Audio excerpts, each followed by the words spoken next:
Hi, this is Michelle Smith, and I'm going to go over my action research on blended learning with the gifted student. Background on this study came about through investigations of blended learning on gifted students. I conducted this research on my 6th grade social studies students. These students have already been identified gifted in my district. The students are in what are called flex groups among my school and switched together as a class. The flex grouping made it easier to conduct this action research. So all of the students in the 6th grade are basically put into groups. We have a high achieving group, we have a medium high group, we have an average group, and we have a low group. And that helps us to teach accordingly and address our lesson plans. Students were given a pre and post test over measuring ancient times. My rationale and purpose of this study came from the state report card findings from my school. The district has had an excellent rating for 10 years, but the new system of grading shows our growth rate is below level in gifted. This subgroup needs some special attention because we no longer have a gifted program. I wanted to see if blended learning could affect these subgroups' learning. Self-reflection on why to do action research. My school has high expectation and I also have high expectations for my students. Blended learning could help challenge students. Education is changing with new Common Core standards and more problem solving, and I must adjust my teaching to help accommodate my students. Blended learning has the potential to allow students to reach higher levels of learning. Students are able to go further in their studies than a textbook when using technology, and in that hopes I had hoped that it would give them higher learning order skills and challenge them more and help them to test better. My research purpose and question: to what degree will blended learning affect the gifted student? Some of my operational definitions of variable used in this research question for the study.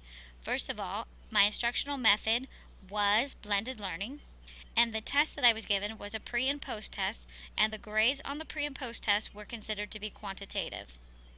My literature review on blended learning provides many insights on what blended learning is. Blended learning is any combination of teacher and technology as stated by McGee and Reese.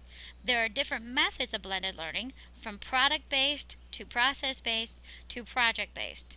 Pregott believed the blended learning modality allows for more visual imagery, which students are used to in their everyday lives. This type of learning provides more opportunities to instruct smaller groups and give more individualized attention, as stated by Chubb in 2012. We all know about the P21 initiative and the 3 R's and the 4 C's. Well, that is being met when you use blended learning. Pregott also noted that blended learning is not for everyone, and it takes organization and responsibility. Another study concluded that students have this natural curiosity and they can control their own learning environments. I believe that the gifted student would really take on to this if they were in a unit of study that they were very interested in. Gifted students need to work on their higher level skills, as do all students, and it is my hope that blended learning would help foster these curiosities and higher level skills in my students.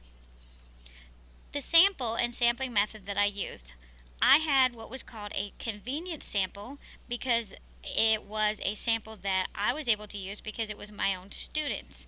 And it also was more meaningful to use my own students to help me evaluate my instructional practices. So the table below shows that I have more girls than boys. The student demographics are, I have 28 students in my class. 61% or 17 of them are female. 39% or 11 of them are male. My ethnicity is 82% or 23 students are Caucasian, 18% or 5 are considered to be minority. My instrumentation and procedures of data. Student assessments were given before and after a social studies unit on measuring time. The pre-test was given without the use of blended learning. The post-test was given after blended learning was implemented. The unit was 2 weeks long, which traditional teaching and technology were used, hence blended learning. Achievement percentages were given on the pre and the post test, and I conducted some charts and graphs were created to show the results of my data. The validity. Well, the validity of this research was limited obviously to one class being my class, and one school being just my individual school in the district, and by one teacher, which was myself. The internal validity was an issue due to the learning of the content, not just using technology. So I at the pretest, obviously I gave the pretest knowing that they didn't know a whole lot about it. So there is a validity problem there because they did actually learn the content, and was it just learning it or was it the technology also? The demographics are limited obviously to one group of students, and they may change. My results on my pre and post test. The pre-test was averaged at 47%. I had a range of 11% all the way up to 76%. The post-test that I gave, the average was a 95.3, ranging from an 87 to a 100%. The results of a paired t-test that I had used shows that there was a significant difference in the pre and the post test, and the students were able to gain 48.2% from their pre to post test. My recommendations would be to continue to use the blended learning in my classroom to help increase skills in the P21 initiative. Blended learning allows students to dig deeper into their learning, as stated by Chubb in 2012. Additional studies may be needed to test the reliability and the validity. Conducting the study on a larger unit may be more beneficial since my unit was only 2 weeks. Scores can be compared from previous years if I decide to do a different type of research on this. And it also would be beneficial to conduct this research on other classes, not just the gifted, and with different demographics and different class grouping within my flex grouping. In conclusion, blended learning incorporates traditional teaching with technology. This type of learning helps me to utilize a new strategy to assist the gifted student. Teachers are accountable for showing growth and value added in the OTES evaluation. The gifted subgroup in my district needs to rise in their growth from year to year. Technology may help others to raise these subgroups.